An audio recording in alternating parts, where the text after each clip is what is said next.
Yun, magandang araw sa inyong lahat mga ka-dicer. For today's video, sagot tayo sa isang comment again ng isa nating subscriber.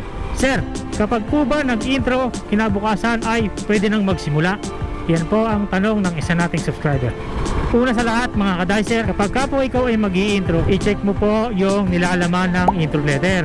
Nakalagay po dyan kung anong client ng hawak mo, kung anong schedule mo, day off mo, at time ng pasok mo, kung kailan ka mag-i-start during your intro.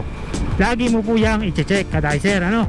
Pangalawa, alamin mo din po ang outlets o yung policies, no? Sapagkat meron pong mga outlet na pumapayag na kapag ka nag-intro ka, to follow ang ibang requirements.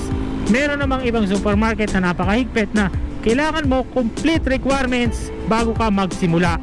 Meron din naman na nag-intro ka, process requirements, and then orientation, tsaka ka palang mag-i-start, no? Iba-iba po bawat supermarket ang mga rules and regulation pagdating po sa ganyang intro at tsaka start, no? Nakabase din po sa intro letter mo yan at sa bilis kung paano ka mag-process ng mga requirements.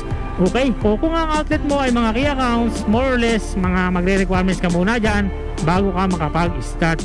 Kung secondary naman, may pumapayag na intro, diretso start. May mga ganyan po na para hindi nasasayang yung araw na iyong pag-i-intro, diretso pasok ka na. Yun po.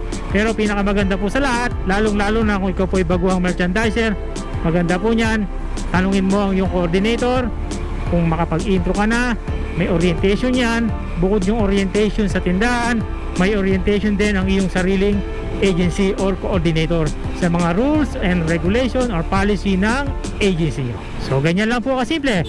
Kaya ka-dicer, nulit ko, lagi nyo pong titingnan yung mga intro letter nyo. Siyempre, kaya tayo nagtatrabaho para kumita ng pera. Alaman nyo din po yung magiging sahod nyo. Even sa mga report na gagawin, dapat alam nyo din po yan. Okay?